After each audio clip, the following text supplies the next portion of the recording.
Brought to you by V-Guard. Mahatma बसवेश्वरांच्या मिरवणुकीमुळे आपण आवर्जून हा कार्यक्रम या वेळेला घेतलेला आहे. मी त्यांच्या चरणी नतमस्तक होते. छत्रपती शिवरायांच्या या महाराष्ट्राचं सौंदर्य अबाधित राखण्यासाठी आता आपल्या सर्वांना येणाऱ्या 13 तारखेला चमत्कार करून दाखवायचा आहे. चमत्कार हा आहे की विजय तर माझा निश्चित आहे, पण तो सन्मानजनक विजय करायचा आहे. सन्मान कुणाचा? तर सन्मान या महाराष्ट्राच्या पुरोगामी परंपरेचा, या बीड जिल्ह्याच्या आतापर्यंत केलेल्या आगळ्या वेगळ्या पण यशाच्या आणि विकासाच्या पारड्यात पडणाऱ्या निर्णयाचा, सन्मान प्रधानमंत्री नरेंद्र मोदींचा, सन्मान नितीनजी गडकरींना, सन्मान सर्वात लाडके माझ्या आयुष्यामध्ये ज्यांना मी खरंच मनापासून खूप खूप खूप मानते, ते माझे बंधू छत्रपती उदयनराजे भोसले यांचा. त्यांची प्रकृती ठीक नसताना देखील ते आज आवर्जून आपल्या बहिणीला आशीर्वाद देण्यासाठी आलेत. तुम्ही म्हणताल ताईंनी भाषणच सुरू केलं, पण मी त्या विषयाकडे वळत होते. उनका बैकअप सिर्फ कल तक और हमारा चांद तक. हमारा नेता कैसा हो जो नॉन स्टॉप बैकअप दे वैसा हो. अब की बात V-Guard इन्वर्टर बैटरी का चमत्कार. मी खरंच पालकाची भूमिका बजावली होती की नाही? मी काम केलं की नाही? जे या बीड जिल्ह्यामध्ये 75 वर्षात झालं नाही ते तुमच्या लेकीने 5 वर्षात करून दाखवलं की नाही? ते पंकजा मुंडेंनी केलं नाही, ते ग्रामीण विकास मंत्री पंकजा मुंडेंनी केलं. ते पंकजा मुंडेंनी केलं नाही, ते पालक मंत्री पंकजा मुंडेंनी केलं. जलसंधारण मंत्री पंकजा मुंडेंनी केलं. आणि ते काम तुमच्या खासदार प्रीतम मुंडेंनी केलं. आज आम्ही काम करत असताना जी रेल्वे 75 वर्षात झाली नाही, ती रेल्वे फक्त 12% शिल्लक आहे, 18% शिल्लक काम आहे, 99% जमीन अधिग्रहित झाली, तरीही आपल्याला समोरचे उमेदवार म्हणतात विकास झाला नाही. भाइयों बहनों, उनके राज में पावर रहे अनस्टेबल और हम रखे सब स्मूथ और स्टेबल. हमारा नेता कैसा हो जो स्टेबल पावर दे वैसा हो. अब की बार V-Guard AC स्टेबलायझर का चमत्कार. धनुभाईंनी सांगितलं मी कधीच कॉन्ट्रॅक्टर भानगडीत पडत नाही. टेंडर कॉन्ट्रॅक्टर मला नॅशनल हायवेचे कोणते काम कोण करत होतं कधी माहित नाही, ते काळे का गोरे. नितीनजी गडकरींनी एक बैठक घेतली होती आणि सांगितलं देशामध्ये या 2 बहिणींचा कॉन्ट्रॅक्टरला कधीच त्रास झाला नाही. म्हणले ते कॉन्ट्रॅक्टर नेहमी म्हणतात की या 2 बहिणी विचारतच नाही, आम्ही फक्त क्वालिटीच्या कामाचा विचार करतो. मग आम्ही सगळ्या गोष्टीत क्वालिटी देतो, विकास करतो, राज्य करत असताना नम्रपणे वागतो, सगळ्या लोकांशी मिळून मिसळून वागतो, भेदभाव करत नाही, सकाळी उठल्यापासून मध्यरात्रीपर्यंत कष्ट करतो. हे सगळं करत असताना या बीड जिल्ह्याच्या वाडी वस्ती तांड्यापर्यंत रस्ते विकास देत असताना, या बीड जिल्ह्यामध्ये प्रत्येक गावात 25-15च्या माध्यमातून काम करत असताना, जलयुक्त शिवाराचे बंधारे बांधत असताना, हा दुष्काळ मुक्त जिल्हा करण्यासाठी, टँकर मुक्त जिल्हा ठेवण्यासाठी रात्रंदिवस कष्ट करत असताना मला सांगा, मी कधी चुकले का? मी कधी भेदभाव केला का? एखाद्याला बोलता आलं नसेल, एखाद्याचा फोन खरंच उचलला गेला नसेल, कारण बिना कामाचेच लोक फोनवर सतत अवेलेबल असतात, ज्याला काम असतं, बैठक असते, त्याच्याबद्दल मी क्षमा मागते. एखाद्याचं बोलणं झालं नसेल, एखाद्याच्या कदाचित मी लग्नाला पोहोचू शकले नसेल, एखाद्याच्या घरी मी नाही जाऊ शकले असेल, पण ते सगळं 100% प्रीतमताईंनी पूर्ण केलेलं आहे. कुठेही गेला तर लोक सांगतात इथं कोणी वारलंय, प्रीतमताई येऊन गेल्या, इथं लग्नाला येऊन गेल्या, सप्त्याला येऊन गेल्या. गाठी भेटी आणि संपर्कामध्ये मी प्रीतमताईची बरोबरी कधीच करू शकणार नाही. पण विकास काम करत असताना मी प्रत्येक क्षण विकासाचा हात तुमच्या समर्पित केला, कारण माझा बाप भरल्या ताटावरून गेला. विकास करत असताना झपाटल्या सरकारने विकास केला, कारण 6व्या दिवशी शपथ घेतल्यानंतर माझा बाप, या दिवशी सत्कार करायला येणार असणारा माझा बाप, त्याला ह्या हाताने मला अग्नी द्यावा लागला, म्हणून मी झपाटल्यासारखा विकास केला. विकासाला मतं असते तर मी कशाला घरी बसले असते. अफवांना मत आहेत, गैरसमजाला मत आहेत, खोट्या बातम्यांना मत आहेत, न्यूज चॅनलनी लावले, वृत्तपत्रांनी लावलेल्या कुठल्याही बातमीवरून जे मत बनतं त्याला मत आहे. पण मला सांगा, मी ग्रामीण विकास मंत्री होते, ग्रामपंचायत विरोधात माझ्या 50% तरी असतील, पण कुणाला मी सस्पेंड ग्रामपंचायतचा सदस्य करायचं कधीतरी पाप केलं का? मी ज्या खात्याचे समोरचे उमेदवार सभापती होते त्या खात्याचे मंत्री म्हणून काम केलं. शिक्षकांनाच माहिती आहे की किती त्यांची पिळवणूक झाली. 15-15, 20-20 लाख रुपये बदलीला लागत होते. या पंकजा मुंडेंनी एका बटनावर बदल्या आणून ठेवल्या सर्व जाती धर्माच्या शिक्षकांना. फुकट एका बटनावर या शिक्षकांचे संसार वाचवले. 750 कोटी राजे पगार थकीत होता, एका बटनावर तो पगार झाला. आता मला विचार करा, 15 लाख रुपये प्रत्येक बदलीचे आणि या 750 कोटीवर मला माहित पण नाही काय टक्केवारी असते, विचारू कुणाला तरी खाणाऱ्याला. परंतु हे जर मला गोड वाटले नसते का? माझं घर भरून ठेवलं असतं, मला गोड वाटलं नसतं का? काय काम नाही केलं? अरे किती विमा घेतला रे तुम्ही? 992 कोटी. हे टोपीवाले सगळे शेतकरी आहेत का नाही दादा? किती विमाने दिला? किती दिला विमा? 292 कोटी. मला मोदीजींच्या हस्ते पुरस्कार मिळाला. विमा, अनुदान, DCC बँक 500 कोटी लॉस मधली बँक मी तोट्यातली बँक नफ्यात आणून चालवली. पण राजकारणाने सगळं घालवलं. या राजकारणामुळे आपण 5 वर्ष पाहिलंय. पंकजा ताई स्वतः मुख्य पदावर नसताना खरं सांगा, माझं नुकसान झालं का तुमचं? खरं सांगा, खरं सांगा, हृदयावर हात ठेवून सांगा. माझं काही नुकसान नाही झालं. माझ्या जीवनामध्ये आता नुकसान व्हायचं काही राहिलंच नाही बरं का. माझ्या आयुष्यात आता काही नुकसान व्हायचं राहिलेलं नाही. जगातले जेवढे नुकसान असतात ते सगळे माझे झालेले आहेत. माझ्या कारखान्याला एवढ्या अडचणींचा सामना करावा लागला. माझा कारखाना बंद झालेला आहे, याला हिनवण्यापलीकडे उमेदवाराकडे दुसरा मुद्दा नाही. पण मी वचन देते, या दसऱ्याला मी बॉयलर पेटवणार आहे आणि तुमच्या सगळ्यांचा मी ऊस नेणार आहे. कारखाना बंद झाला असेल नुकसानीत तरी काटा मारून गरीबाचे पैसे खाल्ले नाही. अरे हो देणं आहे, चंटीचं हो देणं आहे.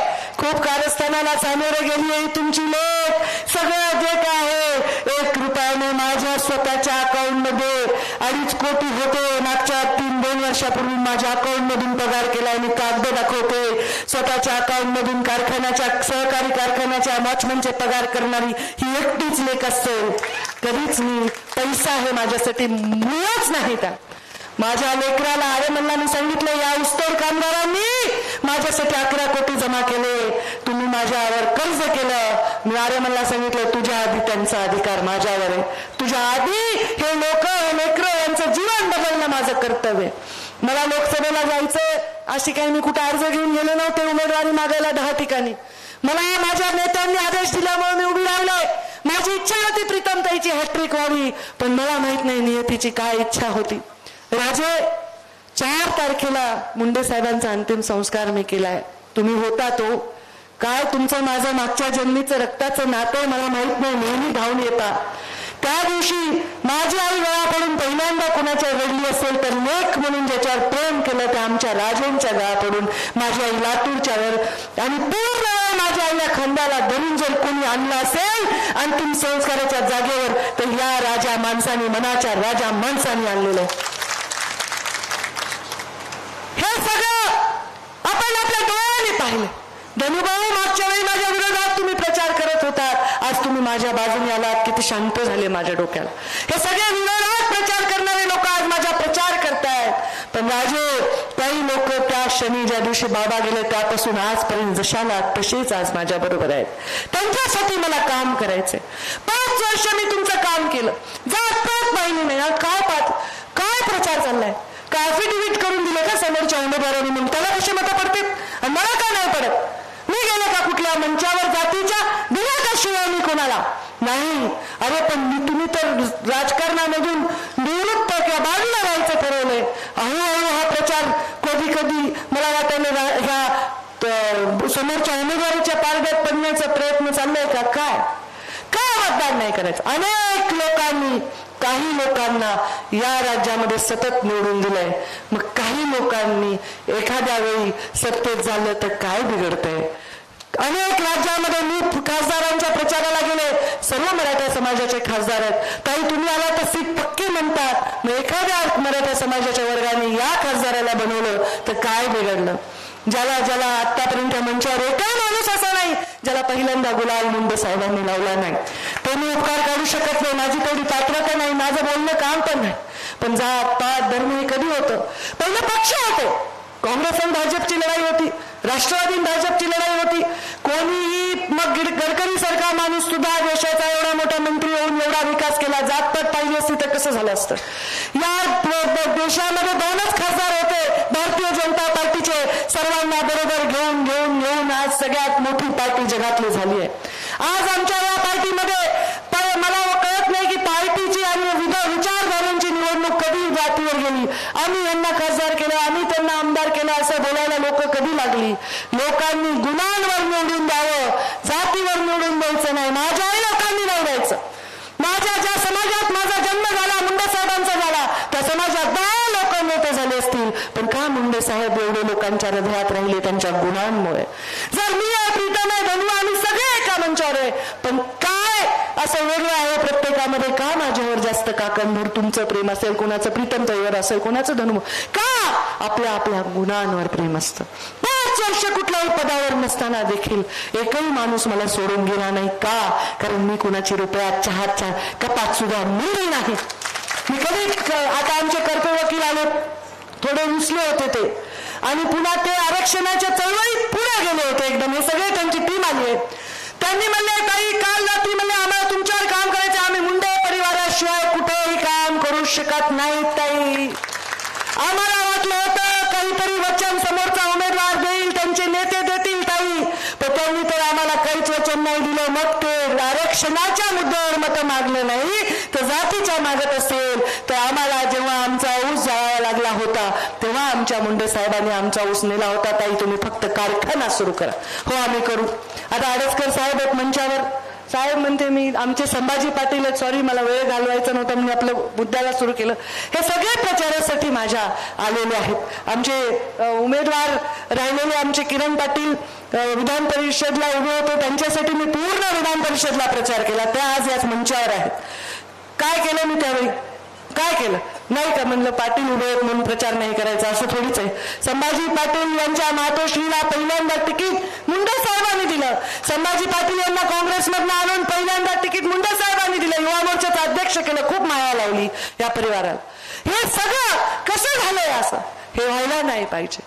मला तर आता प्रचार एवढ्या पातळीवर घसरला की एका माणसाने तर सांगितलं की या मतदारसंघाच्या दक्षिणेला परळी आणि दक्षिणेला परळी म्हणजे परळी लंका आहे. मी शूरपणखा आहे म्हणे. मी शूरपणखा आहे, राक्षस आहे मी. काय केलं मी असं? हे शब्द तुमची भाषा ही आम्हाला बोलायची, तुच्छ बोलायची. कोणत्या माझ्या मराठा बांधवांनी सांगा मी शूरपणखा आहे ही बोलायची पद्धत आहे. तुमच्या लेकी आहेत, घरामध्ये नाती आहेत, या माझ्या मावल्या बसल्यात. ही भाषा आहे तुमची. अरे तुम्ही विसरलात या देशाच्या दक्षिणेला लंका म्हणणाऱ्यांना. तुम्हाला लंका दिसते कारण तुमच्यामध्ये रावा नाही. या देशाच्या दक्षिणेला काशी आहे. काशी विश्वनाथ आहे. त्या काशी विश्वनाथाच्या अंगणात अन्नपूर्णा देवीचं मंदिर आहे. मला तुमच्या अन्नपूर्णेची भूमिका निभावायची आहे. मला जर आलं तर तुमच्या दारात लक्ष्मी म्हणूनच यायचं आहे. मी काही अवलक्षण करणारे माणूस नाही. मी जिथे जाईन तिथे विकासच करेन. पण काय ही पद्धत आहे? माझ्या बापाचा 40 वर्ष राजकारणात झिजले पण कुणाला एकेरी शब्दाने बोलले नाही. अजूनही मी समोरच्या उमेदवाराला कधी एकेरी शब्दाने लोक काही टीका करून मी कधी माझ्या शत्रूवर देखील टीका केली नाही. कधी मी कुणावर हिलवलं नाही, जातीवाचक बोलले नाही. हे सगळं तुम्हाला डोळ्याला दिसत नाही. ह्या बीड जिल्ह्याच्या विकासाला मोठे मोल करण्याचं काम जर कुणी करत असेल तर ते तुम्ही करू नाही दिलं पाहिजे. मी निवडूनच येणार आहे. ज्यांना मतं नाही द्यायचे सांगितले त्यांचे मतं नाही मिळाले तरी निवडून येणार आहे. पण माझी इच्छा आहे की माझ्या गुलाल लावलेल्या यात्रेमध्ये, माझ्या निवडणुकीमध्ये सर्वजण आनंदाने गुलाल लावून यावे. तेव्हाही छत्रपती तुम्हालाच आम्ही गुलाल लावून बोलवू. त्याच्या आधी आम्हाला तुमचा निकाल आजच पक्का झालाय. तुम्ही खासदार झालेच. आता मी दिल्लीला तुमच्या बरोबर आहे. आणि तुमच्या पत्नी माझ्या फार खास मैत्रीण आहेत, त्यामुळे त्यांना खूप टेन्शन आलेलं आहे. मी म्हणलं मी दिल्लीला येणार आहे आणि मग भावाला मी खूप म्हणजे हक्काने म्हणणार आहे, हे खा ते प्या. सकाळपासून पाणी नाही पिलं होतं त्यांनी. ते म्हणले ताई तुम्हाला बघितलं माझं पोट भरलं, तुमचा विजय बघितला माझं पोट भरलं, मी मनाने नाही सांगायले. हे आज आले तसं दर निवडणुकीला राजे येतात साहेबांपासून, ही परंपरा आहे. अरे त्यांच्या घरात मी गेले, छत्रपतींच्या मंदिरात माझ्या हाताने त्यांनी देवाची पूजा केली. कुठल्या जगातील बीड जिल्ह्याचे लोक. अरे माझ्या राजांच्या मी महालात गेले तर त्या एका भिंतीवर गोपीनाथ मुंडेचा फोटो लावलेला आहे त्यांच्या सोबत. अरे हेच खरे छत्रपतींचे विचार आहेत. छत्रपतींचे हेच खरे विचार घेऊन जे इथे आले ते आम्ही सगळ्या जाती धर्माचे माणसं आहेत. हे आमचे मत आहेत, या मतावर तुम्ही निवडून आलात, हे कुणाचे मत आहेत, कुणाच्या हक्काचे झाले मत त्याच्याच जो त्याचं भलं करेल. मी भलं करेन असं वाटतंय का? वाईट करेन असं वाटतंय का? वाटोळा करेन असं वाटतंय का? मग एकदा संधी द्या, पुढचा खासदार तुम्हाला जो पाहिजे तो करेल. पंकजा मुंडे त्याच्यासाठी साम दाम दंड भेद करेल. मी पहिल्याच दिवशी डिक्लेअर केलं निवडणुकीचा फॉर्म भरताना की पुढच्या लोकसभेला मी माझ्यासाठी मतदान मागायला येणार नाही. तुम्ही म्हणताल त्याच्यासाठी मागेल, पण यंदा माती खाऊ नका. का? कारण मोदी प्रधानमंत्री होणार आहे ही काळ्या दगडावरची रेग आहे. 350 खासदारांमध्ये जाऊन बसायचं का 3.5 खासदारात हे विचार करण्यावर तुम्ही हुशार आहेत. आणि तुम्हाला एक सांगतो, या निवडणुकीच्या या उमेदवाराची मानसिकता पराभवाची आहे. यांना पराभव दिसत होता. यांनी सांगितलं मला माजलगाव लढायची आहे म्हणून मी लढतो. स्वतःच प्रेसमध्ये सांगितलेलं आहे. मग त्यांना जर पराभव पाहिजे तर मग आरक्षणाचा मुखवटा घालून जर कोणी मतदान मागत असेल तर तुम्ही यावेळी पडू नका त्यात. तुमचं आरक्षण मिळणार. विधानसभेच्या निवडणुकीच्या आधी या आरक्षणावर शिक्कामोर्तब लागणाऱ्या आचारसंहितेमुळे हा विषय थांबलेला आहे. आणि या आरक्षणावर शिक्कामोर्तब लावणारं सरकारच तुमच्या ताईच आहे. तर तुम्हाला काय भानगड आहे? अरे तुम्हाला पुन्हा काय पाहिजे? सर्टिफिकेट पाहिजे. कशाचं पाहिजे? कशाचं पाहिजे जाणार सर्टिफिकेट? तुम्हाला मागच्यांना मला माहिती नाही कोणकोणत्या सर्टिफिकेटचं आहे. कुंडी पाहिजे म्हणजे काय? आणि मग मी तुमची लीडर नाही का? मग मी नाही का? अरे काय हे कुठल्या जमान्यात वावरतोय आपण? गांधी परिवाराला एवढे वर्ष लोकांनी डोक्यावर घेतलं. किती मत आहेत त्यांचे? बाळासाहेब ठाकरे या माणसांनी हिंदुत्वाचं राजरक्षण करण्यासाठी पक्ष म्हणून उभारला. शिवसेनेसारखा मोठा पक्ष उभारला. मला सांगा जातीवर जर गेला असता तर एवढा मोठा माणूस झाला असता? मुंडे साहेबांसारखा माणूस एवढा मोठा झाला असता? जे लोक तुम्हाला मागास विचारांकडे नेत आहेत त्यांच्या मागे राहू नका. आत्ताच लेकरं लागले मराठा समाजाचे, त्याच आरक्षणातून आता एमपीएससीच्या परीक्षेला त्यांना तो लाभ देतात. एज ओबीसी प्रमाणे वाढवून दिले चालले. लागायलेत ना? अरे तुम्ही मला हे विषय एवढा महत्वाचा नाही आहे, मी झाल्यावर बोलते. लागायलेत ना लेकरं? मग काय प्रॉब्लेम आहे? मग काय तुम्हाला उगाचच कारण काढायचंय? बघा बाबा, माझा बॉयलर पेटणार आहे दसऱ्याला. मला वाटतं राजेंनाही बोलवू, अजून कोणी मंत्री झाले तोपर्यंत त्यांनाही बोलवू आणि आम्ही बॉयलर पेटवू. या बॉयलरला पेटवल्यानंतर तुम्हाला बिना काट्याचा ऊस घालायचा असेल तर वैद्यनाथ तुमचं स्वागत करतो. तर वैद्यनाथाचा, गोपीनाथाचा आणि छत्रपती राजांचा आशीर्वाद माझ्या पाठीमागे आहे. माझा विजय आहेच, परंतु तो सन्मानजनक बनवा.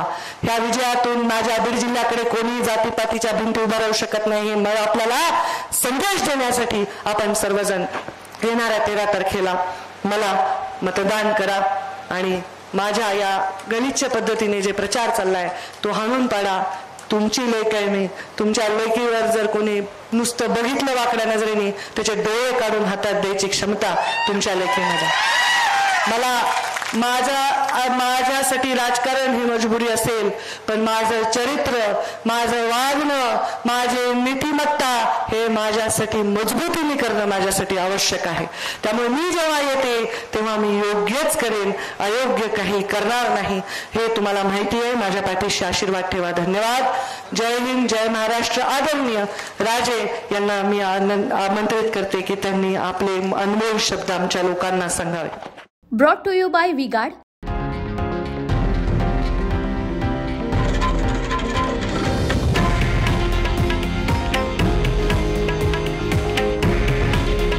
हे आहे देशातील नंबर 1 न्यूज नेटवर्क आणि आपण पाहत आहात TV9 मराठी.